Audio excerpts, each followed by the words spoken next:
Greetings, marvellous viewers, and welcome to Animal World, our co-inhabitants. Animals are an indispensable part of our lives, and they selflessly help us in countless ways.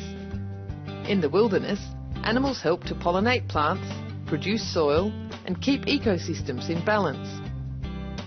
Some companion animals work with humans directly for the benefit of many other people. For example, canines may be trained to assist in search and rescue or disaster relief operations. Dogs may also serve in police units to help assure public safety, while still others may work as therapeutic animals in hospitals and nursing homes. Today we look at the vitally important role of seeing eye canines in bettering the lives of the blind and visually impaired. These super smart dogs are taught to utilise their superb senses to serve as the eyes for those needing guidance, helping them to navigate around obstacles, travel to various places, and accomplish many different daily tasks.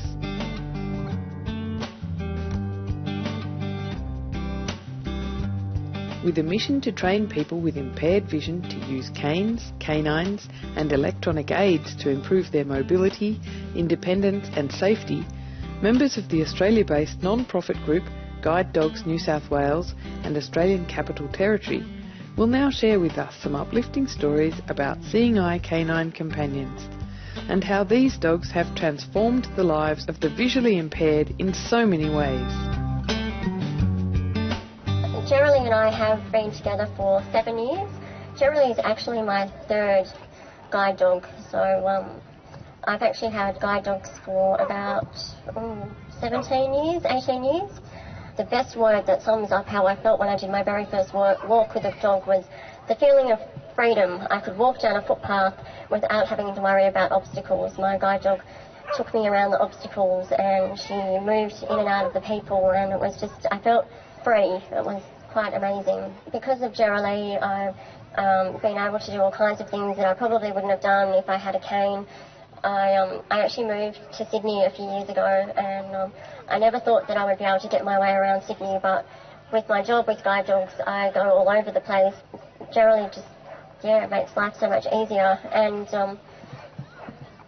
it's great knowing that I can get on the train and she'll find me an empty seat. I used to be quite afraid when I was a teenager that I would end up sitting on someone's lap, so that's good as well.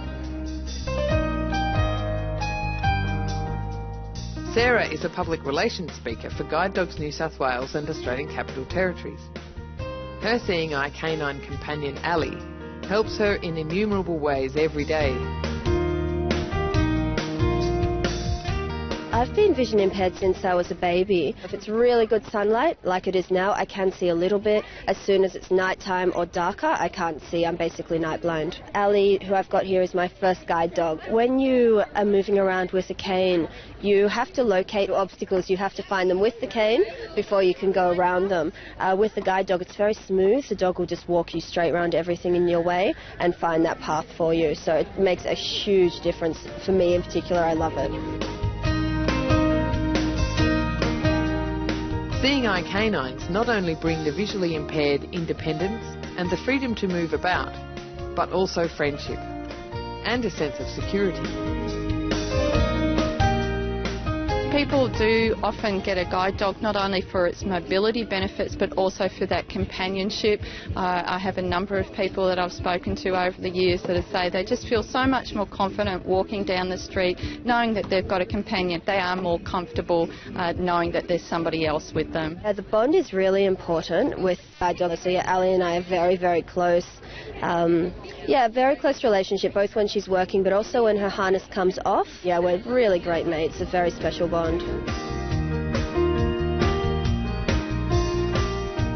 Seeing eye animals maintain continuous contact with their caregiver and help them adjust to all sorts of situations they may face. When the harness is off, guide dogs are just like any other happy family dogs that enjoy a good rub on the belly. In fact, off-harness playtime is essential for maintaining the strength of the ties between a visually impaired person and their four-legged navigator. Geraldine's very, very cheeky out of harness. Her favourite thing to do is actually sunbake and eat, of course. she'll have gone visiting someone that, you know, was sitting down to lunch, or someone who had a camera, because she loves having a photo taken. So when she's at home, she's very much like an ordinary dog, and huge personality. And I think her favourite talk that we ever get to do is actually with children. She loves going to the schools. If it's a small enough school, she gets to take the harness off, and she gets to have cuddles. How is Jubilee rewarded by Samantha for all her fine work? Lots of affection, yeah, just lots of patting. I give her treats, but really it's just having that bond, and I mean, she knows she's doing a great job if I tell her she's doing a great job, so yeah, just lots of reinforcement.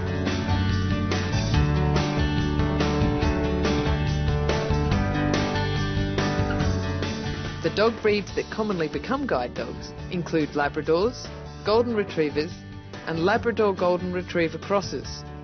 These fluffy friends are calm, loyal and intelligent. Puppies selected for guide dog training usually begin the intensive instruction at the age of 1. Hours upon hours of training is required and includes the canine needing to master the multitude of commands and complex skills that are required to perform their future job. Well, I'm an actual guide dog mobility instructor, so I'm responsible for the training of the dogs and the people who have a vision impairment or blindness. The training of the dogs, it's a 20-week period. The basic commands are directional commands, actually. If you can put it simply, back, forward, left and right. The command to actually go to walk on is forward, and that's basically when up, the dog is standing by the owner's side and with the hand movement. And the command, verbal command, is forward, and off you go. There's a command to actually stop the dog while it's walking, so if the blind user has forgotten to go to a shop behind it, the command is very simply the dog's name and stop, and the dog should slow down and stop. At a junction, if the user wants to go left, there's a certain position that user gets into, and then gives a verbal command left, and obviously to the right as well. There's also commands to speed the dog up and slow the dog down. And this is Trudy, and actually Trudy is fully trained, and she's going to be matched up with her brand new owner tomorrow. So this really is her last day of training, and she will begin her work as a guide dog tomorrow. Ali had her 19 months of training, and then I had my training. So for me it was a couple of weeks. It depends on the person. And I had to learn the commands, how to work with Ali effectively and positively as a team. I had to go to guide dog school as well. Despite all the hard work involved, the intelligent guide dogs lead interesting lives and enjoy the many challenges and responsibilities of helping their beloved human friends. The guide dog has the same rights of access as its handler, so that's covered in state and federal law as well. That the dogs can go everywhere. So taxis, buses, restaurants, shopping centres, all forms of public transport. As I said, basically anywhere I can go, she can go, and it's important people realise that. Anywhere I need to go, I can travel there independently with Ali, and know that she is allowed to go everywhere I go, and it's absolutely fantastic. To ensure a seeing eye dog is able to stay focused on ensuring the safety of their human companion, it is important to be considerate and never distract the dog from his or her duties. If you see someone with a long cane or a guide dog, they're just like you or I, and if you think they need assistance, it'd be great to go up and ask them and just say, do you need a hand? And if so, how can I help you? So that's a really important message to take along, and most people are really grateful to have an offer of assistance. And if you see a guide dog in harness, it's working, and it's really best to admire it from afar rather than go and pat it or talk to it. If the guide dog's harness is on, like Ali's is on now, then you can't pat the dog, even things like eye contact, anything that'll distract it from focusing on its work. When the harness comes off, it becomes a normal dog. But we do ask members of the public just to ignore a working guide dog, talk to the owner, not the dog.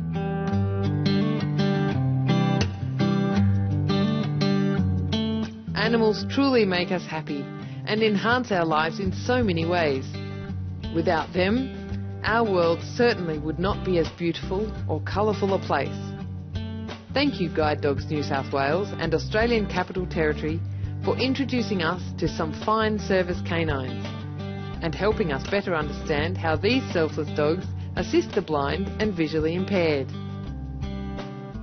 For more details on the Guide Dogs New South Wales and Australian Capital Territory, please visit www.guidedogs.com.au. Blessed viewers, we appreciate your tranquil company today on Animal World, our co-inhabitants. May our eyes always be open to the beauty and wisdom of our planetary home.